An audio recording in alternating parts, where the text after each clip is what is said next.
정치는 만만해야 합니다. 하지만 국민과 민심은 만만하지 않습니다. 여야 만만. 오늘은 새로운 분이 또 뉴페이스 맞아요. 찾아주셨어요. 소개를 좀 해주시죠. 먼저 저희 오른쪽에는 이제 완전히 이제 가족이 되신 분이에요. 맞아요. 이제 계속 우리가 지금 2, 3주째 계속 가족으로 밀고 있습니다. 가족이 무서운 거 아시죠? 예. 출연료가 안 나갈 수도 있나? 그건 예. 아니지. 예, 그건 그 농담이고요. 아니지. 예, 더불어민주당 김민주 전 부대변인님 나오셨습니다. 어서 오십시오. 예, 안녕하십니까? 예, 민주당은 김민주입니다. 반갑습니다. 반갑습니다. 저 하나 궁금한 게 있었어요. 이것 때문에 개명하시지 않았죠? 아, 원래부터 김민주, 예. 민주당은 김민주. 재밌는 에피소드가 몇 개 있는데. 아 그래요? 나중에 차차 한번 예 한번 네, 풀어보겠습니다. 알겠습니다. 그리고 저희 왼쪽에는 아까 말씀하신 뉴페이스. 잘생기시고 제 눈을 두 개 합친 것보다 눈 더 크세요. 예. 개혁신당의 구형모 부연구원장님 나오셨습니다. 안녕하십니까? 네, 안녕하세요. 구영모입니다. 네, 저희 처음 오셨으니까 청취자분들에게 뭐 간단한 인사 소개? 나 이런 사람이다. 안녕하세요. 개혁신당의 그 정책연구원의 부연구원장을 맡고 있고요.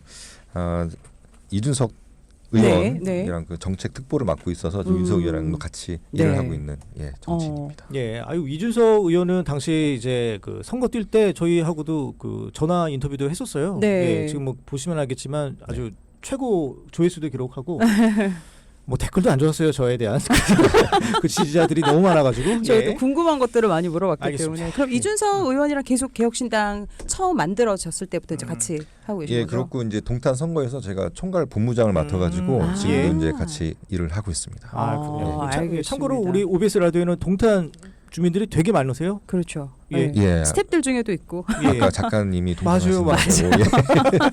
예. 저희가 코너 제목이 여야 만만이지만 일단은 그래도 오늘은 개혁신당, 민주당 이렇게 맞아요. 두 분과 함께하겠습니다. 알겠습니다. 그 오늘 주제 본격적으로 들어가 보면 네.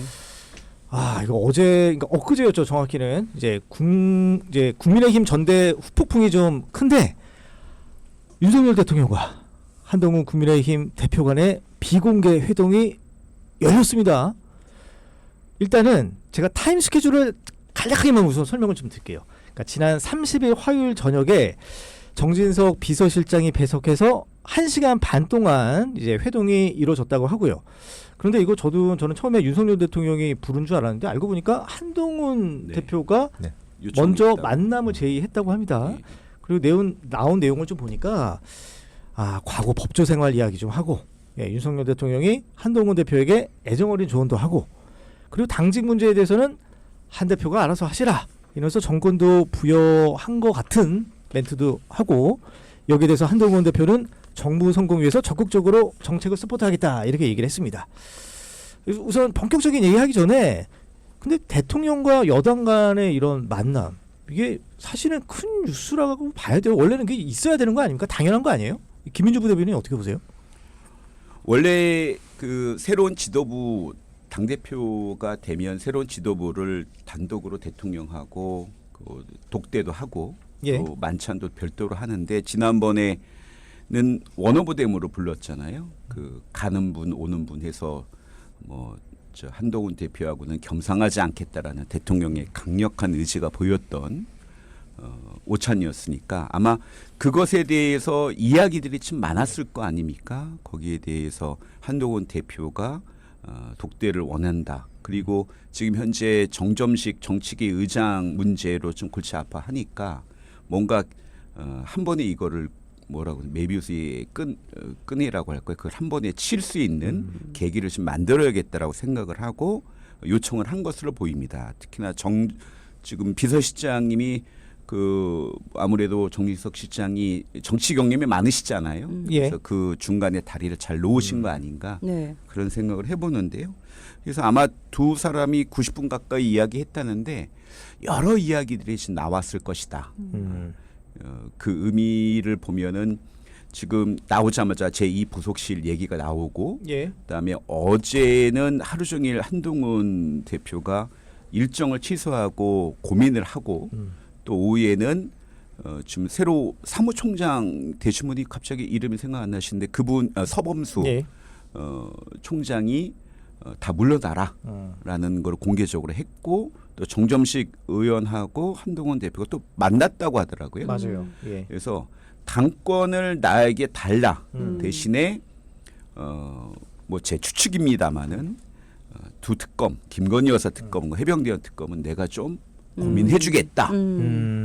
대신에 중간점에서 제2부속실 정도로 네. 타협을 본 것이 아닌가라는 제 추측입니다. 라는 생각을 좀 해보는데요. 네. 예. 예, 두고 봐야 될 것 같습니다. 네. 오늘 내일 정점식 의원이 물러나느냐 안 물러나느냐로 네. 그 내용을 좀 확인할 수 있지 않을까 네. 생각합니다. 예. 그러니까 어제 이 독대에서 그런 얘기가 나왔던 거죠. 원래는 한동훈 대표가 뭐 지도부들을 사퇴해라 이런 얘기를 했지만 네. 바로 그 결정하기도 조금 애매하다 뭐 이런 얘기들도 있던데 어떻게 예. 보세요, 우리 구영모 부위원장님은?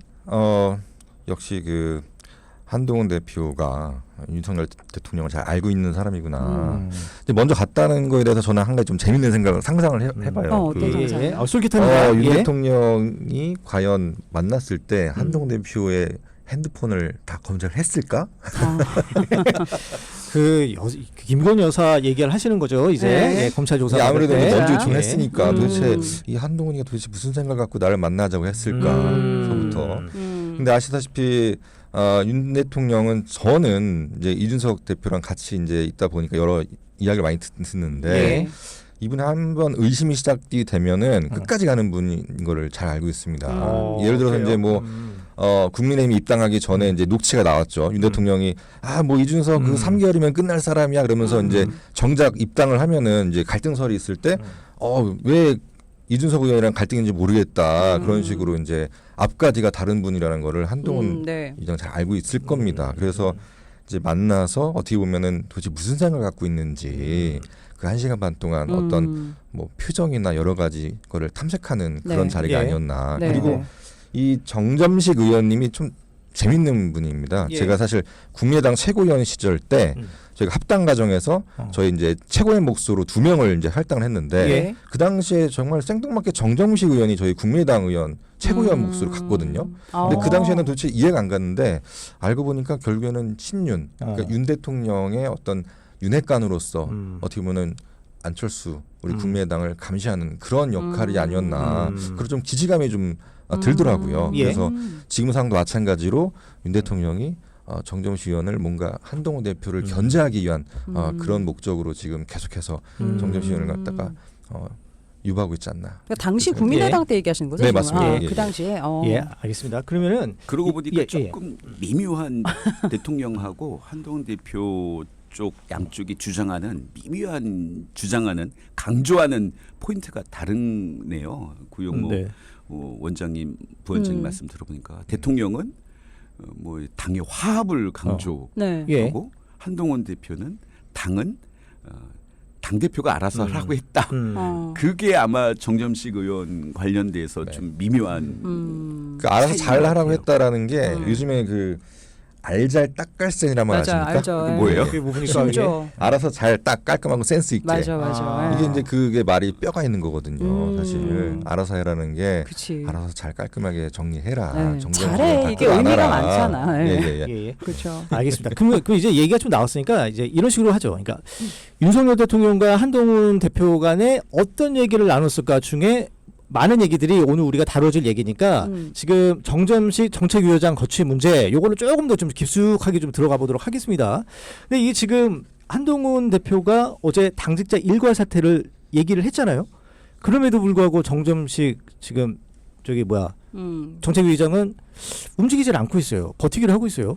그럼 이게 어떻게 본인의 이게 어떻게 이해를 해야 되는 거예요? 이게 윤심이 반영된 걸로 보여지는 건지 아니면 그냥 본인의 사심이 지금 작동하고 있는 거지. 어떻게 보십니까? 김민주 부대변인님. 그러니까 정치 현장에서 일어나는 일들을 여러 일들이 벌어지잖아요. 근데 항상 제가 이것을 정리하고 핵심적인 것들을 발견을 하는 거는 그 아주 원초적인 원칙, 그 사람이 포기할 수 없는 것들을 잘 살피면은 다 이것이 해설이 되더라고요. 예. 예전에 제가 한동훈 대표가 당대표 나올 것이다라고 말씀드리고 이번에 정점식 의원도 교체할 것이다라고 얘기하는 것도 마찬가지인데 네. 한동훈 대표와 대통령과의 대화에서의 핵심은 하나였을 거예요.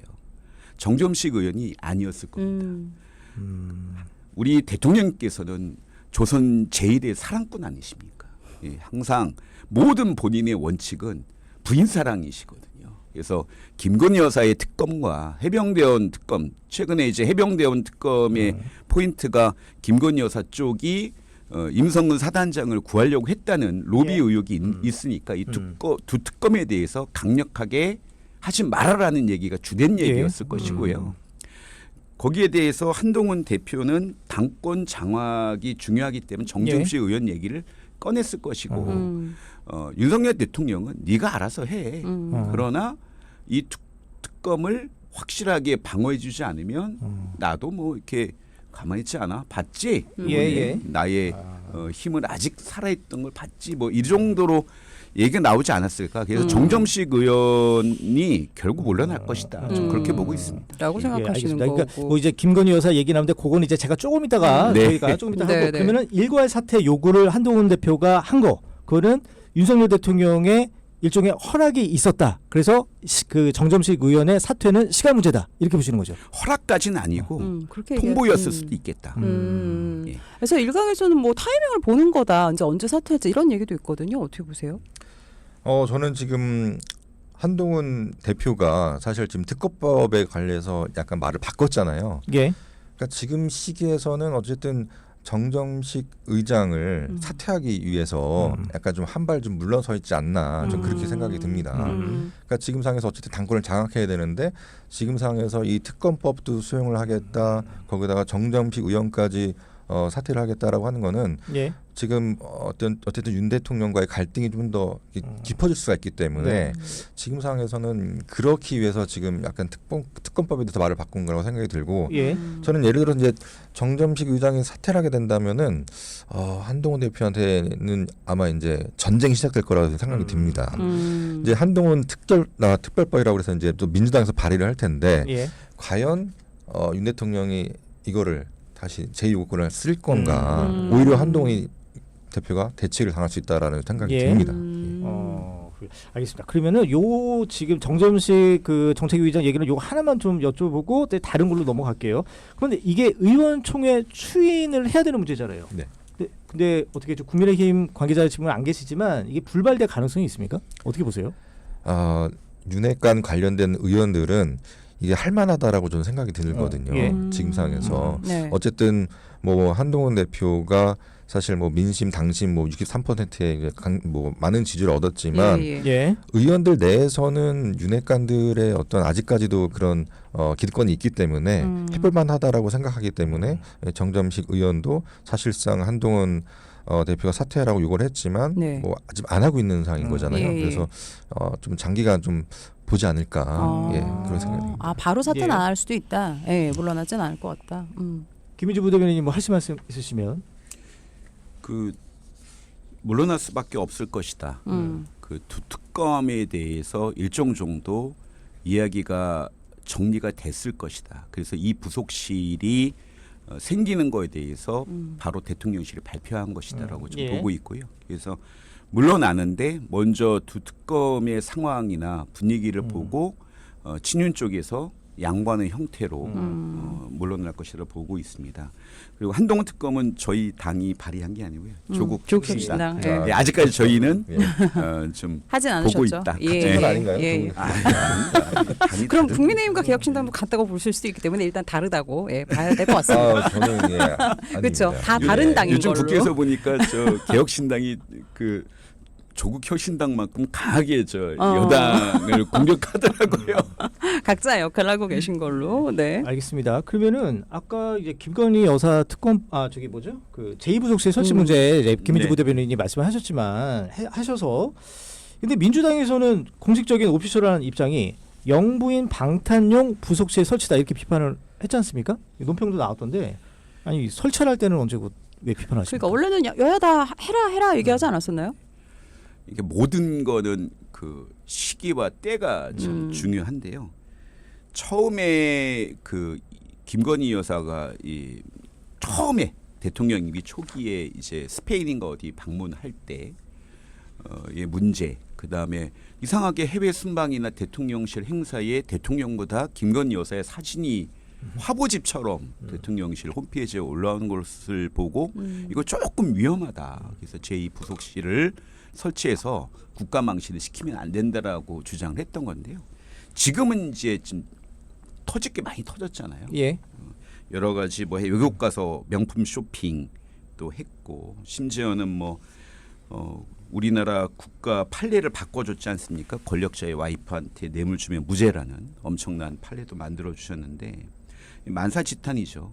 근데 지금은 이제 특검이나 검찰 소환도 소환이 아니고 검찰을 소환해서 이제 조사를 받았지만 점점 이제 사법 리스크가 국민의 분노에 의해서 점점 강하게 다가오니까 예. 이거를 좀 방어할 어떤 캠프가 필요한 거 아닌가 아니면 벙커가 필요한 게 아닌가 그래서 만들어지는 것이다라고 봐야 아니, 될 것 근데 같습니다. 이 부속실이 설치된다고 해서 그거는 뭐 표면적인 거고 지금도 뭐 캠프 갖고 계시잖아요. 예? 그렇다면은 뭐 달라질 게 있을까요?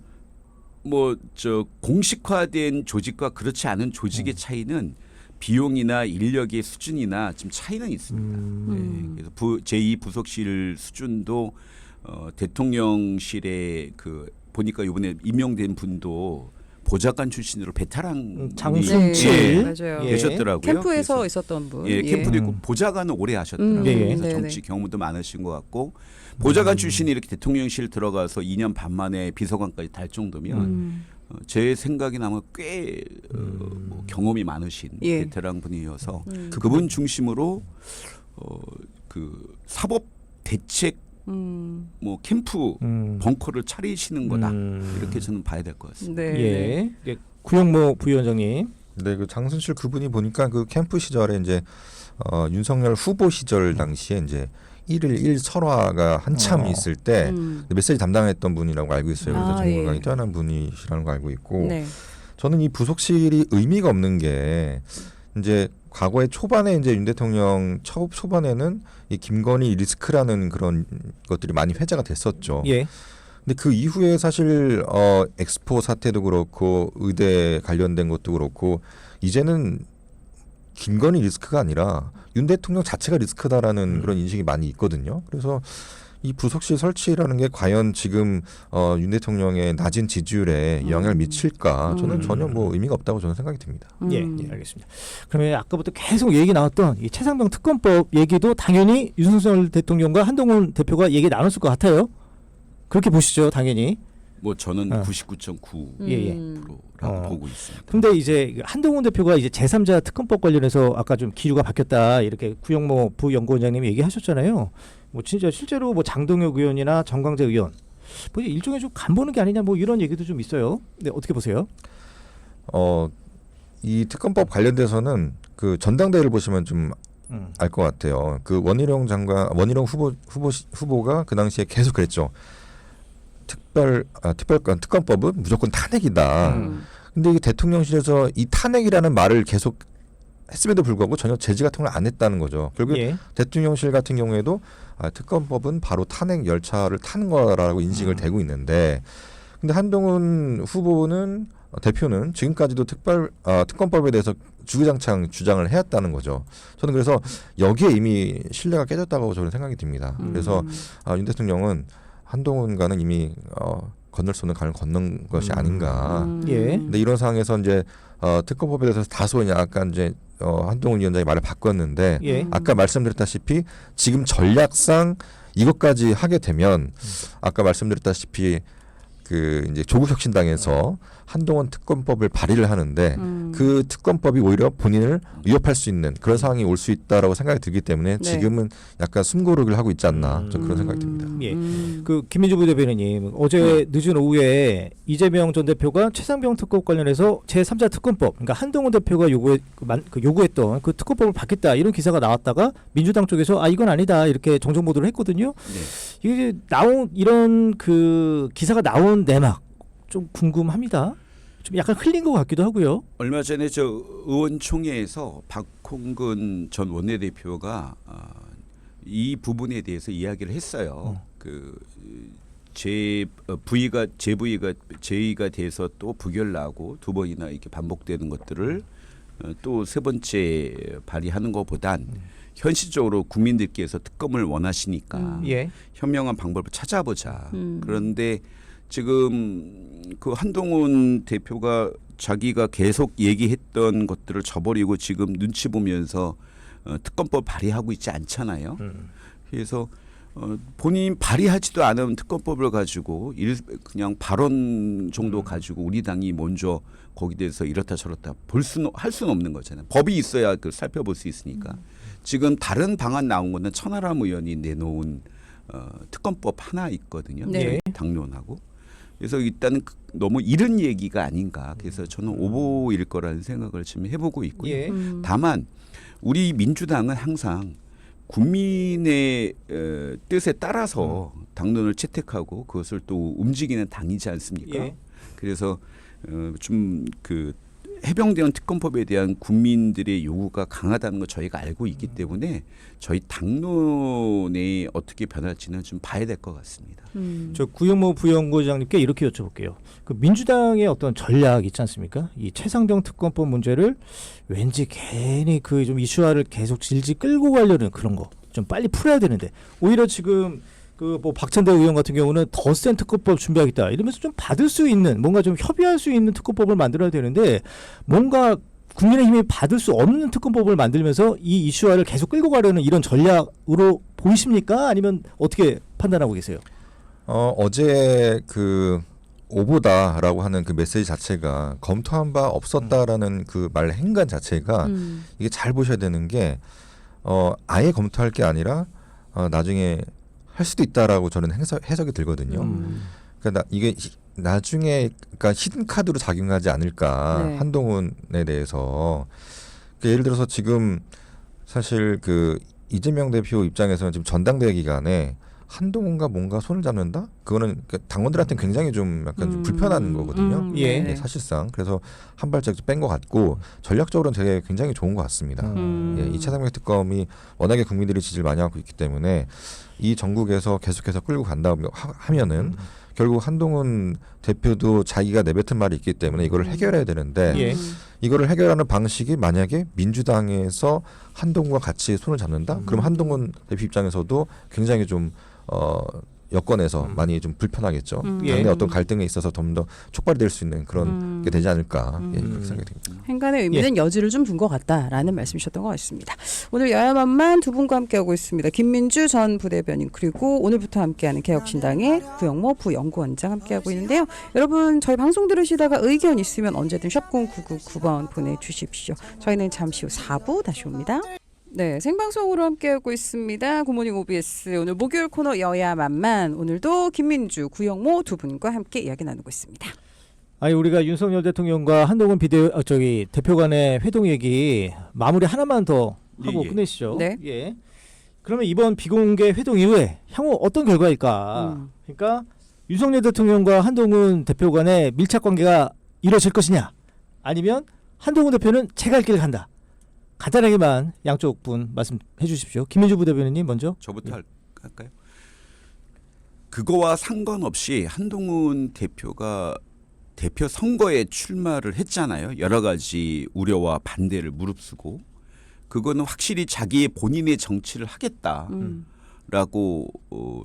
결심을 하고 나간 거잖아요. 예. 그러면 그거에 맞게 자기 소신껏 하는 게 중요하다. 여기서 갑자기 대통령의 눈치를 보거나 당내의 어떤 반대 세력, 친윤 세력의 눈치를 보는 순간 큰일 난다. 그렇다고 해서 예전 이준석 전 대표처럼 쫓겨날 염려도 사실은 그렇게 많지 않아요. 4명이 일단 안 되니까. 예. 그리고 윤리위원회도 일단 뭐 다시 바꾸면 되니까. 이준석 전 대표의 길을 똑같이 가지는 않을 것이다. 다만 이준석 전 대표가 어쨌든 간에 국민의힘에 많은 혁신을 가져온 건 사실이니까 그걸 그대로 좀 생각을 했는지 서범수 총장을 임명하는 거 보고 저는 깜짝 놀랐거든요. 그러면 한동훈 대표는 오로지 네. 국민만 보고 국민의 눈높이 얘기를 많이 하시잖아요. 예.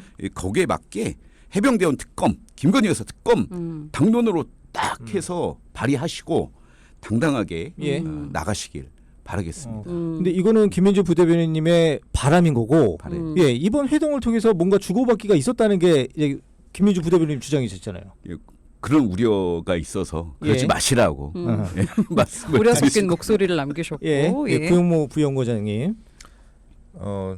저는 이준석 전 대표의 길을 가지 않도록 아마 본인도 아마 알고 있을 겁니다. 윤석열 대통령이라는 사람이 어떤 사람이라는 걸 앞으로 그래서 전략적으로 계속 줄타기를 잘 하지 않을까. 네. 예. 어쨌든 전쟁은 시작됐다. 특검법을 갖다가 이야기하는 순간 그 다음부터는 이제 아까 말씀드렸다시피 갈 건넜다라고 말씀드릴 수 있고 네. 하여튼 문을 빕니다. 예. 문을 빕니다. 이준석 의원이 여기 옆에 나와 있는 것 같아요. 예. 그러니까 저는 요거 하나 여쭤보고 싶었어요. 개혁신당에서 나오셨으니까 이거를 보고 이준석 의원은 현재 뭐라고 얘기하세요? 왜냐하면 예전에 윤석열 대통령과 어쨌든 갈등 관계를 겪으셨던 분이잖아요. 아까 말씀드렸다시피 에피소드가 굉장히 많습니다. 예, 윤석열 대통령이 앞에서는 이렇게 웃으면서 뒤에서는 다른 이야기를 많이 하는 사람이기 때문에 뭐 한동훈 대표도 그 길을 가지 않을까 서로 잘 알기 때문에 뭐 아무튼 그렇게 얘기를 듣고 있습니다. 이런 예, 이야기들. 그 뒷말도 좀 듣고 그러니까. 싶은데. 나는 그 예, 에피소드가 예, 듣고 뭐, 싶은데. 우리 동탄 선거 그것도 듣고 싶어요. 그러니까, 재밌었어요. 그러니까 사실은 개혁신당 궁금한 점들이 좀 많잖아요. 예. 그 나중에 한번 기회를 잡고 할까요? 아유, 좀 물어봐 주셔서 너무 감사합니다. 예, 개혁신당 화이팅입니다. 알겠습니다. 예. 다 응원하고 있습니다. 다음 주제 넘어갈까요? 예, 다음 주제. 사실 요 그 사안에 대해서는 우리 최진만 기자도 방통위 출입 기자이기 때문에 더 자세하게 좀 얘기해 주실 수 있을 것 같은데 상황 설명을 좀 해주세요. 제가요?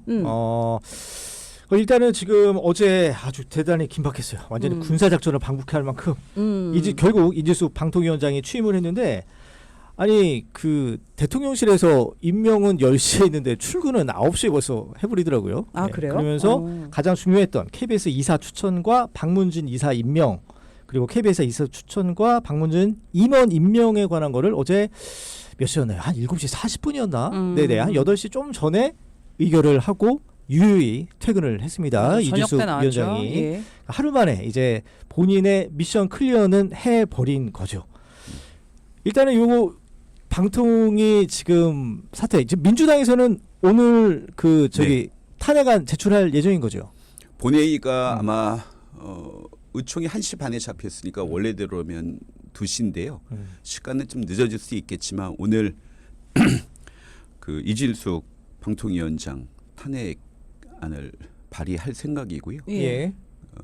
그럼 곧바로 아마 필리버스터가 되면은 72시간 내에 하게 되었으니까 빨리 해서 참 이 군사작전 비슷하게 이루어진 방송 자각을 하려는 이걸 반드시 막아내겠습니다. 의지를 가지고 계시고 네. 예. 구영모 부연구원장님 어떻게 보세요? 요즘 방송이 저기 사태에 대해서 방통위 사태에 대해서 지금 뭐 민주당에서는 탄핵안을 발의를 이제 한다고 하는데 개혁신당 입장에서는 사실 좀 반대입니다. 예. 왜냐하면 아직 업무가 시작조차 안 됐는데 지금 상황에서 탄핵안을 발의를 한다고 하면 이게 각하될 수도 있거든요. 예, 그렇게 되면 굉장히 좀 약간 곤란한 상황인 거죠. 그러니까 뭔가 빌드업을 좀 예, 한 오히려 이후에 하자. 더 이제 이준석 위원장한테 더 좋은 상황을 만들어지게 되는 것이고 예. 지금 상황에서 사실 그 박문진 이사나 이제 뭐 공영방 이사가 다 이제 꾸려지지 않았습니까? 예. 이미 역할을 다 했기 때문에 이제 이준석 위원장도 뭐 탄핵하면 해봐라. 이준석 위원장이 아니고 이진수. 예. 깜짝 놀랐습니다. 이진숙 위원장. 청문회 과정에서 예. 그런 게 많이 있더라고요. 예. 네. 이준석 위원장은 이미 역할을 다 했기 때문에 뭐 탄핵안 발의를 하든 뭐 계속해서 버틸 것 같습니다. 예. 그러니까 보통 이제 지금까지 누구였죠? 김홍일 위원장 그리고 그 전에 이동관 위원장 위원장. 같은 경우는 그야말로 해야 될 어떤 미션이 있다 보니까 빨리 사퇴를 해버렸는데 이제 이진숙 위원장 같은 경우에는 그야말로 미션 클리어를 했으니 이제 헌재의 판결을 기다려보겠다. 이게 이제 구영모 부연구원장의 입장인 거고 김민주 부대변인은 어떻게 보세요? 좀 계속 버티기에 들어갈 거라고 보십니까? 지금 보면은 뭐 헌재 판결 나올 때까지 최소 직무 4개월 정지에 돼도 버티겠다는 건데요. 버티고 뭐 미션 클리어가 중요한 게 아니라 우리는 이제 그 정치적인 수보다도 그 국민에게 보여드려야 돼요. 이것이 어떤 의미이고 이렇게 아까 말씀드린 대로 이동관, 김홍일, 그다음에 이진숙을 이어지는 2인 체제의 불법성 그리고 이진숙 위원장이 어제 한 그 만행들을 국민들한테 낱낱이 보고 드리고 말씀드리고 거기에 대해서 당당하게 탄핵을 시키는 게 민주당의 도리라고 생각을 합니다. 예. 그 참 안타깝죠. 이게 원래 저 방통위원회가 5명인데 2명이 하는 거는 저는 진짜 우리나라 대한민국 이 역사의 방통위 역사상 처음 있는 일이거든요. 그러니까 이런 거죠. 그러니까 방통이라는 게 이제 합의제 기구라서 예. 대통령이 2명을 추천을 하고 네. 그리고 여당이 1명을 추천하고 야당이 2명을 추천하는 그런 구조인데 이게 왠지 2명을 그러니까 여당 입장에 2명인 인사가 있다 보니 완전히 독임제식으로 돼버린다. 이게 문제 네. 아니겠습니까? 예. 아니, 근데 그 최민희 상임위원장이 뭐 앞으로 야당에서 민주당에서는 뭐 추천 안 하겠다 이런 얘기 왜 한 거예요? 그러니까 이거 자체가 불법이라고 저희는 보고 있는 거예요. 물론 2인 체제가 됐던 적이 있죠. 근데 그때는 한 번도 이 중요한 의결 회의 자체를 열지 않았어요. 왜 아까도 말씀드렸듯이 그 방통이라는 건 협의체예요. 이게 그 방송의 공정성을 위해서 일방적으로 표결을 하지 않고 협의하고 합의하라는 정신에 의해서 만들어진 건데 지금 벌써 윤석열 정권 들어와서 2년 동안 방송 장악을 공영방송 장악하기 위해서 2인 체제로 계속적으로 불법적으로 지금까지 온 거 아닙니까? 그거에 대해서 우리가 들어갈 수는 없죠. 불법의 현장에 우리가 같이 불법을 저지를 수는 없다라고 저희는 지금 예. 말씀드리고 있는 겁니다. 네. 그러면 이제 이거 이진숙 위원장에 대해서 지금 계속 얘기 나오는데 그 전에 저희가 우리 청문회 얘기 좀 안 할 수가 없잖아요. 근데 뭐 청문회에서 뭐 사흘간 좀 지속이 됐는데 빵 얘기만 계속 나왔어요. 뭐 빵 50만 원어치를 샀는데 100만 원 아니에요? 100만 원이었나요? 예. 임기 끝나는 날 네. 뭐 100만 원. 그러니까 먹은 사람은 없고 네. 이게 빵 가게 그 관계자들의 어떤 진술은 나오고 있고. 근데 또 일각에서는 아까 말씀하신 대로 이진숙 후보자 그 지금 위원장이 잘못됐다라고 하면 이게 빵 문제로만 갈 것이 아니라 좀 더 어떤 역사관이라든지 그리고 방금 말씀하시는 어떤 이런 방송관이라든지 이런 쪽을 좀 집중적으로 요구했어야 되지 않냐. 그런 면에서 야당이 너무 직무유기를 했다. 이런 비판도 있습니다. 네, 구영모 부연구원장님 어떻게 보세요?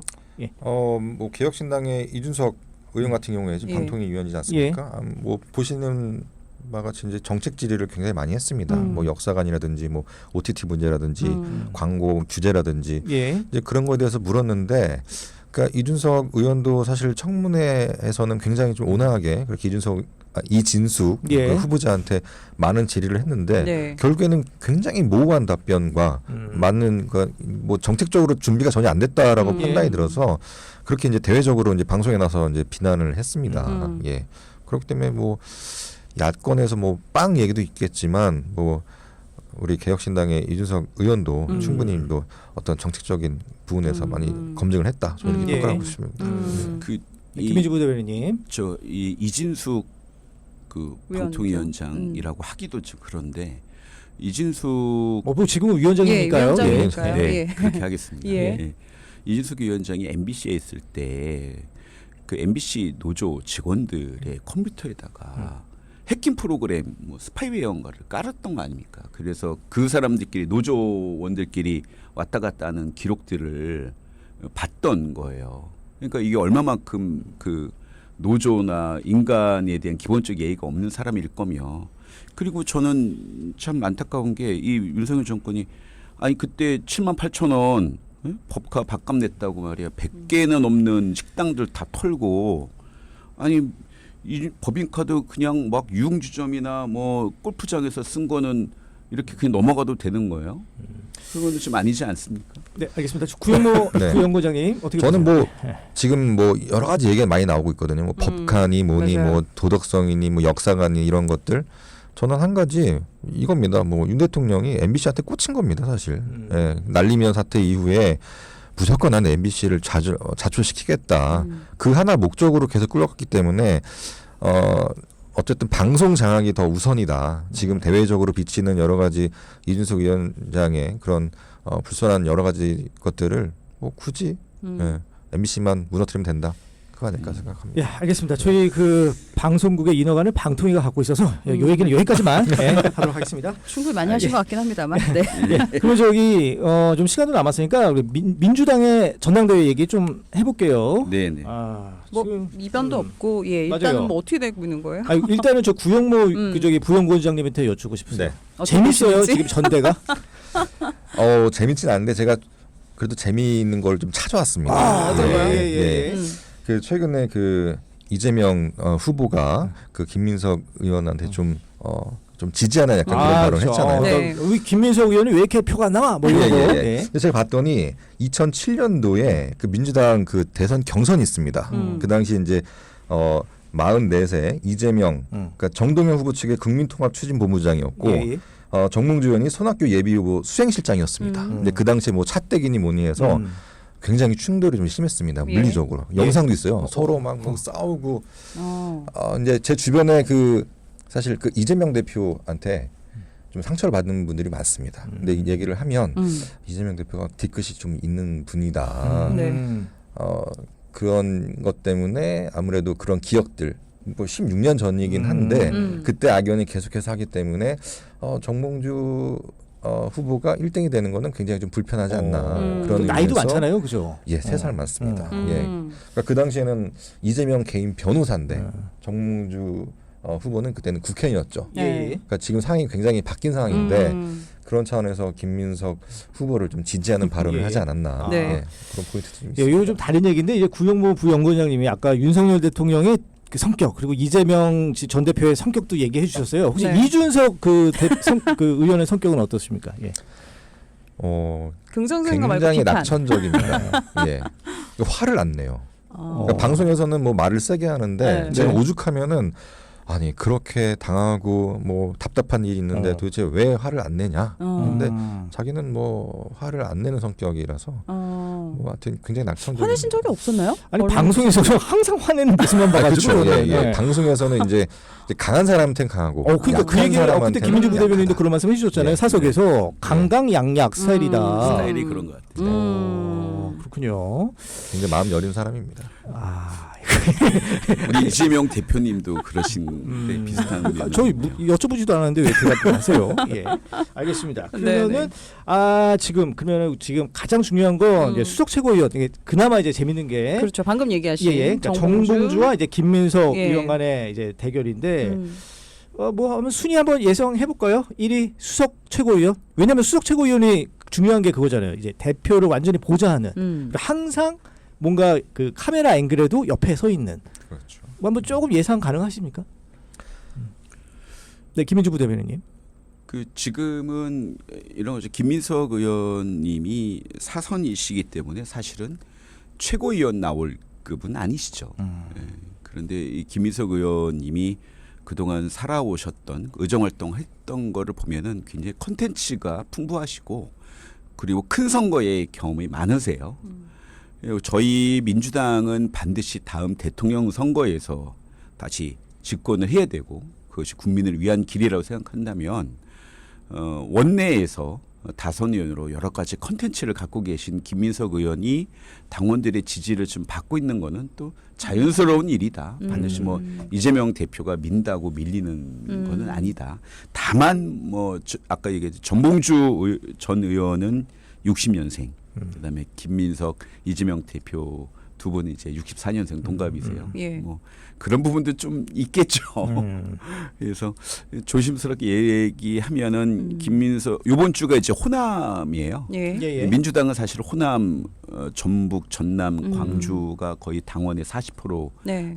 가지고 있기 때문에 이번 주말을 기점으로 아마 김민석 의원이 좀 1등으로 올라오지 않을까라는 생각을 좀 해보고요. 상대적으로 지금 한준호 의원이 지금 예. 좀 그 하위권에 있다가 네. 전주 출신이거든요. 예. 그래서 이번 기회로 전북을 기점으로 한준호 의원이 지금 상승세를 타고 특히나 이번에 그 방통위 문제 또 MBC 문제가 있잖아요. 근데 예. 한준호 의원이 저 MBC MBC 출신 출신이에요. 아나운서. 언론사 출신이고 출신. 예. 또 강하게 언론 개혁을 네. 주장하는 부분이 있기 때문에 좀 막고 있다. 지금 상황이 네. 그런 생각을 좀 해봅니다. 예. 예.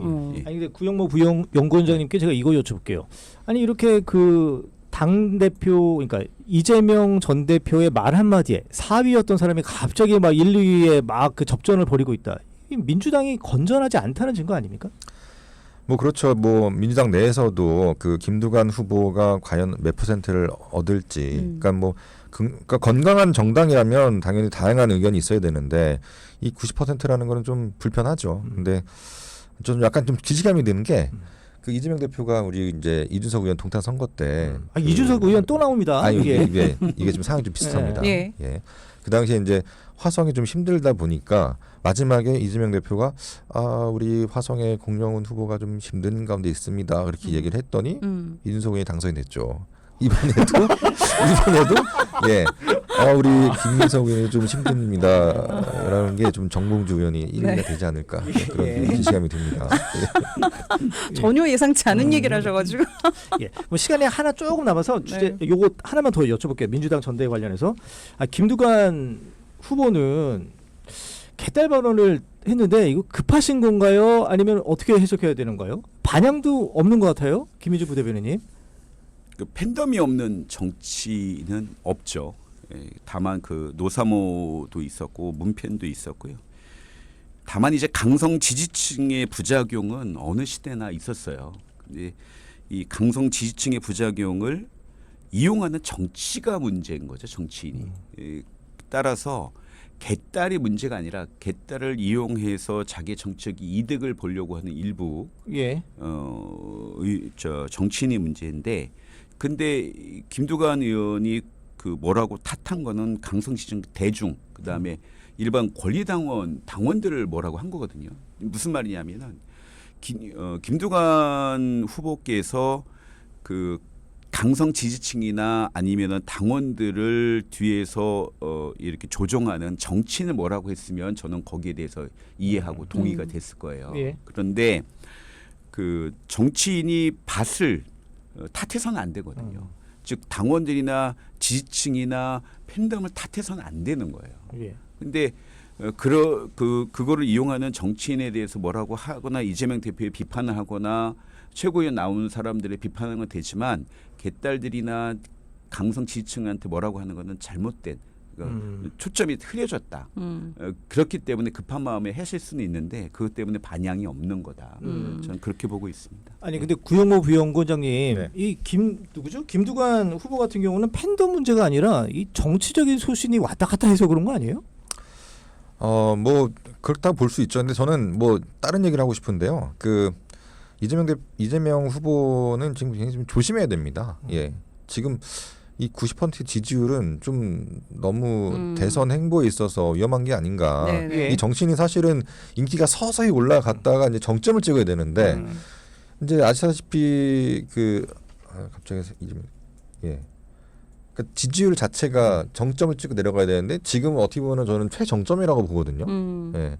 그러니까 이런 팬덤 정치, 강성 지지자층의 어떤 많은 지지를 받고 있는데 이것도 좀 이재명 대표 입장에서는 관리 좀 해야 되지 않나. 예.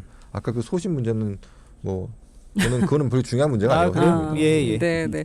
알겠습니다. 일단 시간이 거의 다 지나서 오늘 여기까지 하고 첫 시간 같이 해보셨는데 어떠세요? 다음 주에도 저희가 모셔볼까 하는데. 아유 너무 감사합니다. 언제든 와서 이제. 많은 공격거리를 장착하고 오셔도 됩니다. 알겠습니다. 중간중간에 좀 재미난 얘기 좀 이렇게 흘려주시면은 포인트가 쌓입니다. 알겠습니다. 저 틀린 것 같아요. 저는 기사 프린트해 왔는데 딱 이렇게 그 태블릿 딱 앞에 놓은 거 보고 이게 제가 부족하구나 이런 생각. 알잘딱깔 센서되니까. 오늘도 두 분과 함께했습니다. 김민주 부대변인, 전 부대변인 그리고 개혁신당의 구영모 부연구원장 함께했습니다. 감사합니다. 네, 감사합니다. 고맙습니다.